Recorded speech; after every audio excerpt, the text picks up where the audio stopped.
Wenn dir mein Video gefällt, vergiss nicht zu abonnieren.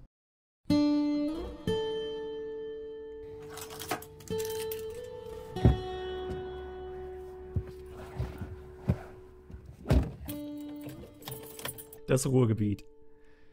Ich bin in so einer Art Grenzgebiet zum Ruhrgebiet aufgewachsen, nämlich im Ennepe-Ruhr-Kreis und dann mit Mitte 20 fürs Studium nach Dortmund gezogen. Stell dir einfach mal so einen Spagat zwischen der umliegenden reichen Natur und den Betonwüsten der Innenstädte vor. Dann bin ich die linke Klöte und wo die linke Klöte bommelt, ist leider auch meistens eine rechte Klöte nicht weit. Und die bläht sich jetzt gerade so stark auf, als hätte sie das gesamte Methan der Bergwerkindustrie in sich aufgesaugt. Und oft riecht die auch genauso. Ich bin also von der Kleinstadt ins pulsierende Leben gezogen und mir als neugieriger und menschenoffener Person hätte da wirklich nichts Besseres passieren können. In meiner Grundschulzeit hatte ich Mitschüler wie Waldemar aus Russland und Berat aus Bulgarien und da habe ich auch eigentlich keine Besonderheiten drin gesehen und auch heutzutage eigentlich nicht. Viele vermeintliche gesellschaftliche Probleme, die wir heutzutage besprechen, haben ja erst seitdem Rechtspopulisten die Macht von Social Media für sich entdeckt haben. In diesem Video möchte ich jetzt meine Gedanken einfach mal um das ganze Thema kreisen lassen, das mich seit schon immer beschäftigt, nämlich wie zum Teufel kann man denn ausländerfeindlich sein, wenn man mitten im Ruhrgebiet lebt? Das geht doch nicht!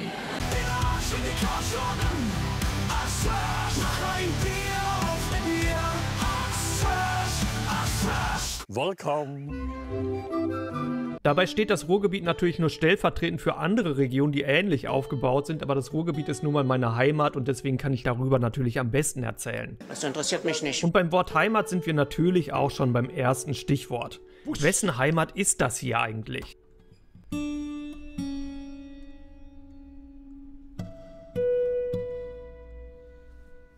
Mit Blick auf die Nachkriegszeit waren es ja keineswegs bloß die medial idealisierten, aber sicherlich sehr fleißigen und auch vertretenen Trümmerfrauen, die nach dem Krieg diese Heimat mit aufgebaut haben. Aber natürlich haben das die übrigen Deutschen nicht alleine geschafft. Viele Männer waren ja auch einfach tot und nicht nur Männer, sondern auch viele andere Teile der Gesellschaft waren einfach nicht mehr vorhanden. Stattdessen waren es natürlich viele ausländische Arbeitskräfte, die maßgeblich am Wiederaufbau beteiligt waren. Es gäbe hier absolut keine Industrie, kein Kohlewerk, kein Stahlwerk, kein großes Unternehmen ohne Zuwanderung und erst recht nicht die Alten- und Krankenpflege würde funktionieren, die Medizin würde nicht funktionieren, Kindergärten werden geschlossen oder öffentliche Dienste wie zum Beispiel Jugendämter, Jobcenter, keine Ahnung was alles. Es gibt keinen einzigen Bereich, der ohne Menschen mit Migrationshintergrund auskommen würde. Und das nirgendwo in Deutschland, das gilt nicht nur fürs Ruhrgebiet. Und trotzdem gibt es eben unsere Mitmenschen, die den Begriff Heimat für sich alleine definieren wollen.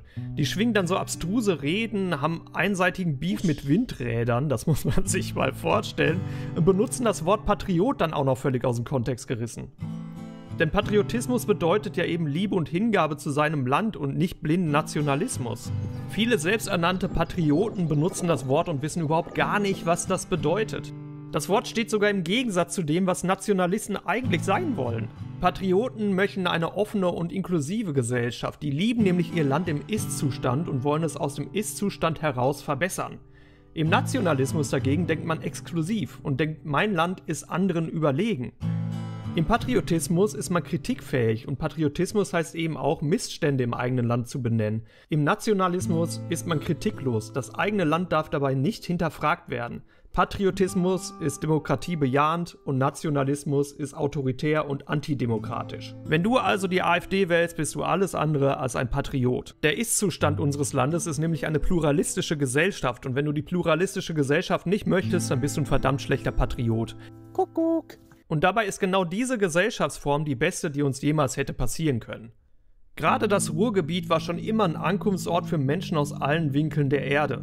Nehmen wir jetzt mal als Beispiel die Stadt Dortmund. Hier leben nämlich Menschen aus über 170 Nationen. Steigst du während der Feierabendzeit in eine U-Bahn an der Reinoldi-Kirche, sitzt du potenziell mit Menschen aus fast allen Nationen der Welt in einer Bahn. Ich glaube, da sind jetzt nur Nordkoreaner nicht dabei. In Dortmund sind fast alle Nationalitäten der Erde vertreten.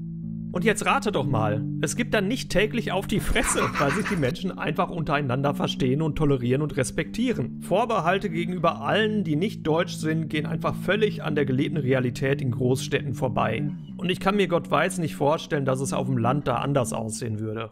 Besonders verstörend bei dem Ganzen finde ich, dass die Wähler der deutschen größten rechtspopulistischen Partei argumentieren, sie wollten ja bloß diejenigen abstimmen, die illegal hier sind oder nicht arbeiten oder beides. Und die Zahl dieser Menschen ist so unfassbar gering, die ist einfach so nichtssagend, so nicht bedeutend. Natürlich muss man sich um dieses kleine Problemchen auch kümmern, aber das ist jetzt wirklich nicht bewegend für unsere Gesellschaft. Die Ursachen für einen illegalen Aufenthalt oder Arbeitslosigkeit können ja auch sehr vielseitig sein und müssen nicht unbedingt bedeuten, dass man sich gegen die Gesellschaft stellt oder sich da durchschmarotzen möchte. Es werden ja allein schon häufig ausländische Schulabschlüsse oder Ausbildungsabschlüsse nicht anerkannt und der Weg zur Anerkennung kann ein sehr langer und harter Kampf sein. Und da geht es ja nicht nur um Ärzte und Ingenieure, die so oft zynisch hervorgehoben werden, sondern auch um Handwerksberufe, die wir ganz dringend brauchen und ebenso auch in der Pflege und Gott weiß was alles.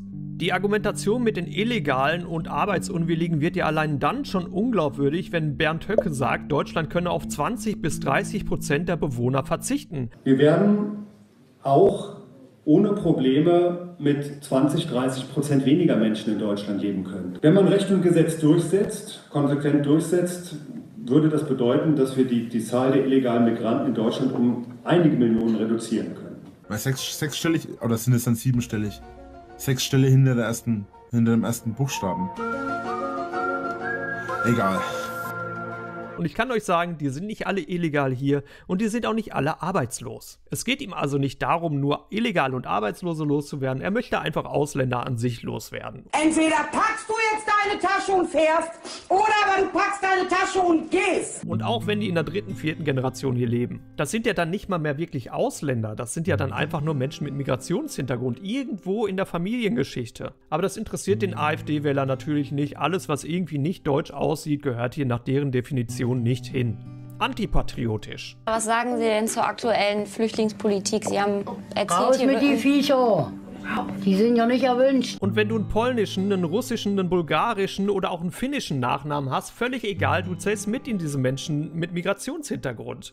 Auch dann ist es einfach völlig dumm, die AfD zu wählen, weil auch dich wollen die loswerden. Verräterisch auf folgendes Beispiel. Bernd Höcke wurde am 14. Mai 2024 dafür verurteilt, und zwar zu einer Geldstrafe von 13.000 €, dass er die verbotene SS-Losung Alles für Deutschland verwendete. Nein, ich wusste es nicht. Es ist ein Allerweltssatz, mit dem nein, man... das ist kein Allerweltssatz, es ist die zentrale Losung der SA und Sie sind Geschichtslehrer, Herr Höcke. Er ist ein Hampelmann und er wird ein Hampelmann bleiben. Jetzt war es in der Bundestagswahl oder im Wahlkampf so, dass die AfD und eben im Besonderen in Bezug auf Alice Weidel die Abwandlung dessen Alles für Deutschland skandiert wurde. Und das wurde von der ganzen Partei hingenommen und nirgendwo kritisiert. Das ist mehr als nur entlarvend und das zeigt für mich, dass das nie wieder, dass wir so oft skandieren, schon vorgestern war.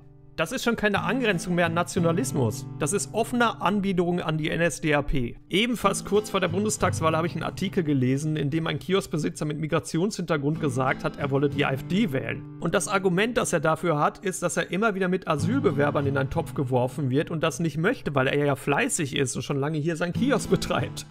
Aber ich kann diesem Herrn nur mitteilen, wenn die Faschisten gewählt werden und die sich jetzt schon nicht von Asylbewerbern auseinanderhalten können, dann werden sich die marodierenden Anhänger des Faschismus natürlich in ihrem Ausländerhass bestätigt sehen. Und wenn der Faschismus dann kommt, dann klopft er nicht freundlich an deine Tür und fragt nach, ob du auch ein fleißiger Migrationshintergründler bist.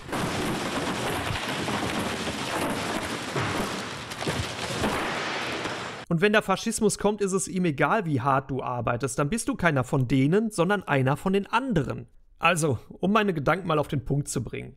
Wenn du im Ruhrgebiet Ausländerfeindlichkeit lebst und Faschisten wählst, dann liebst du deine Heimat nicht, sondern du verhöhnst sie, du verspottest sie und du spuckst in die Gesichter, die geholfen haben, deine Heimat aufzubauen und zu dem gemacht haben, was sie jetzt ist.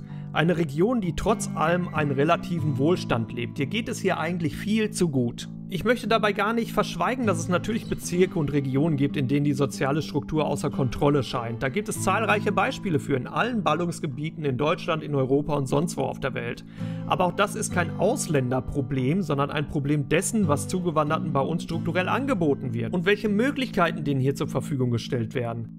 Aber das wäre, ehrlich gesagt, nochmal ein ganz eigenes Thema. Lass mir natürlich gerne in der Kommentarspalte deine Gedanken zu dem gesamten Thema zurück. Vielleicht bist du ja betroffen, vielleicht lebst du im Ruhrgebiet, vielleicht hast du deine ganz eigenen Erfahrungen. Lass uns da gerne in den Austausch kommen. Ich freue mich auf den Dialog mit dir. Und falls du meinen Kanal noch nicht abonniert hast, würde ich mich natürlich sehr darüber freuen, wenn du das jetzt tun würdest. Vielleicht hast du ja sogar Lust, das Video mit deinen Freunden oder deiner Familie zu teilen. Vielen Dank fürs Zuschauen und bis bald. Ja, aber... Tschüss.